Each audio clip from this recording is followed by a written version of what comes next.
United States of America అంటేనే ఒక military super power.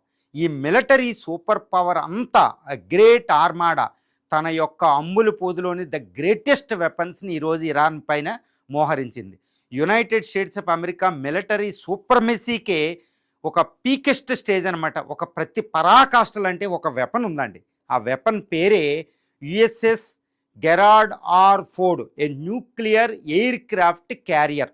ఒక విమాన వాహక నౌక. ఇది న్యూక్లియర్ రియాక్టర్ల మీద ఆధారపడి పనిచేస్తుంది. దీన్ని లిమిటెడ్ ఎక్కడంటే ప్రపంచంలో ఎక్కడికైనా వెళ్ళగలిగిద్ది. దీనిపైన 100 యుద్ధ విమానాలు ఉంటాయి. అందులో F-35, F-22 రాప్టరు, F-16, F-18 Hornet, F-15 electronic వార్ఫేరు, ఇలాంటి ఎన్నో అధునాతనమైన యుద్ధ విమానాలు 100 దాకా ఉంటాయండి.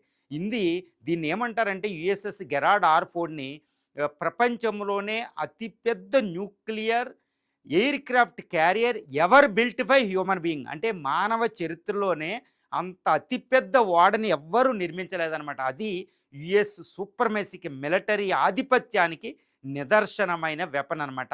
ఇలాంటి వెపన్ని అంటే యుఎస్ఎస్ గెరార్డ్ ఆర్ ఫోర్డ్ ఈరోజు పర్షియన్ గల్ఫ్లో ఇరాన్కి సమీపంలో మోహరించబడి ఉంది. ఇది ఎప్పుడైతే విరుచుకుపడద్దో ఇరాన్ సర్వనాశం చేయగల అతి శక్తివంతమైన వెపన్ అనమాట.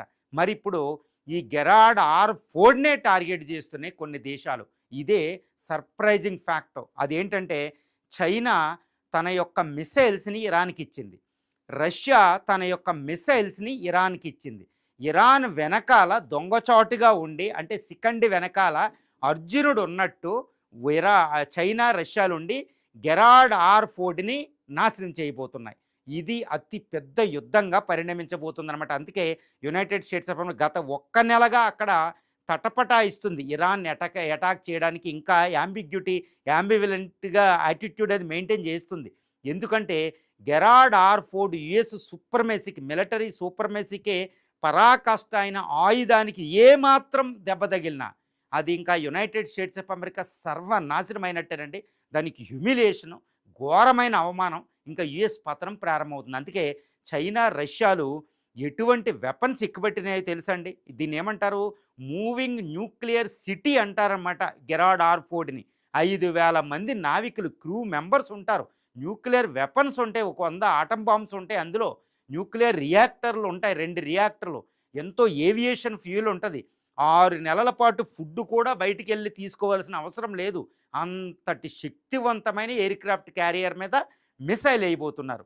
ఏం మిసైల్ అంటే ఇప్పుడు USS aircraft Gerald R ఫోర్డ్ని ఆల్రెడీ రక్షించడానికి ఎయిజిస్ ఎయిర్ డిఫెన్స్ సిస్టమ్ అని ఒకటి ఉంటుంది. అది ఒకేసారి 100 టార్గెట్లు డీల్ చేసి కూల్చేస్తారనమాట.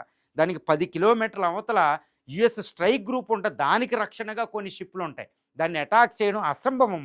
మరి అలాంటి పెట్రోయిట్, అదేవిధంగా థర్డ్ ఎయిర్ డిఫెన్స్ సిస్టమ్లు, ఎయిజిస్ ఎయిర్ డిఫెన్స్ సిస్టమ్ ఉంటాయి. మరి దీన్ని కూడా ఛేదించి కొట్టగలిగే వెపన్స్ రష్యా దగ్గర, చైనా దగ్గర ఏమిచ్చింది అంటే ముందుగా చైనా, తర్వాత రష్యాకు వద్దాం. చైనా తన యొక్క YJ-20, రెండోది DF-17, DF-26A లాంటి హైపర్సోనిక్ యాంటీ షిప్ మిసైల్ని ఇరాన్కి ఇవ్వడం జరిగింది. ఎందుకంటే చైనా తన యొక్క కార్గో ఫైటర్స్ అక్కడ దించడం జరిగింది. పూర్తి రిపోర్ట్స్ ఉన్నాయి. అది అమెరికా పెంటగాన్ కూడా అదే సూచిస్తుంది. మరి YJ-20, ఈ DF-17, DF-26 ఏంటి అంటే ఇవి హైపర్సోనిక్ గ్లైడ్ వెహికల్స్. మ్యాక్ 10 రేంజ్తో వెళ్తే స్పీడ్ అనమాట. అంటే ధ్వని వేగం కంటే 10 రెట్లు అండి. అంటే 12,300 నుంచి 15,000 కిలోమీటర్స్ ఒక గంటకు పయనిస్తాయి. కాబట్టి ఇది ప్లాస్మాను కూడా ప్రొడ్యూస్ చేస్తాయి 3 స్థితులు దాటి అనమాట. అంటే మనకి గాలి, నీరు, ఘన అంటే దాటి 4వ స్థితి ప్లాస్మా. కాబట్టి రాడార్లు గుర్తించలేవు. ఈ యొక్క ఎయిర్ డిఫెన్స్ సిస్టమ్ అని గెరార్డ్ ఆర్ ఫోర్డ్ని, విమానవాహక నౌకని రక్షించే రాడార్లు దాన్ని గుర్తించే లోపే అది వచ్చి ఢీకొంటుంది అనమాట. కాబట్టి చైనా ఇచ్చే ఈ మిసైల్ YJ-20, అదేవిధంగా DF-26, DF-17 అనేవి ఇరాన్ అమ్ముల పొదులో అమెరికా ఎయిర్ క్రాఫ్ట్ క్యారియర్ నాశనం చేసే ఒక పొటెన్షియల్ వెపన్స్ అండి.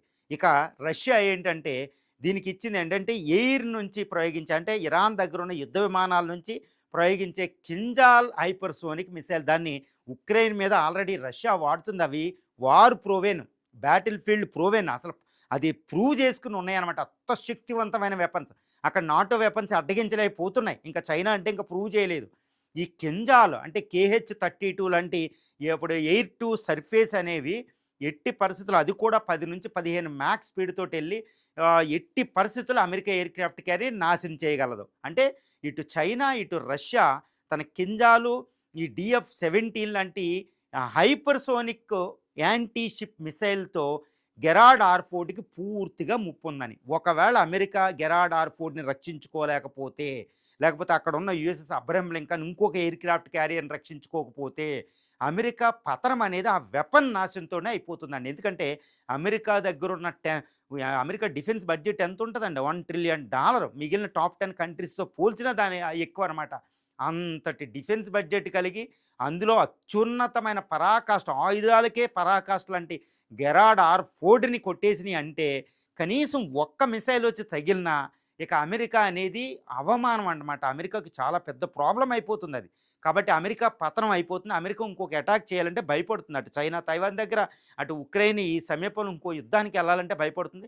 అమెరికాలో ట్రంప్‌కి కూడా వ్యతిరేకత వచ్చేసింది. ఇక అమెరికా మేజర్ వార్స్‌లో పాల్గొనలేదు. కాబట్టి అమెరికా పతనం ఈ వెపన్‌తోనే నిర్ధారిస్తామని ఇటు చైనా, రష్యా ఫిక్స్డ్ అయిపోయి కూర్చున్నాయి. మరి ఇరాన్ మీద అమెరికా అటాక్ చేస్తే ఈ రష్యా, చైనాలు ఇరాన్ వెనకాల అర్జునుడి వెనకాల శిఖండిలా మాదిరి ఉండి మరి అమెరికాని ఎలా ఎదుర్కొంటాయో చూద్దాం.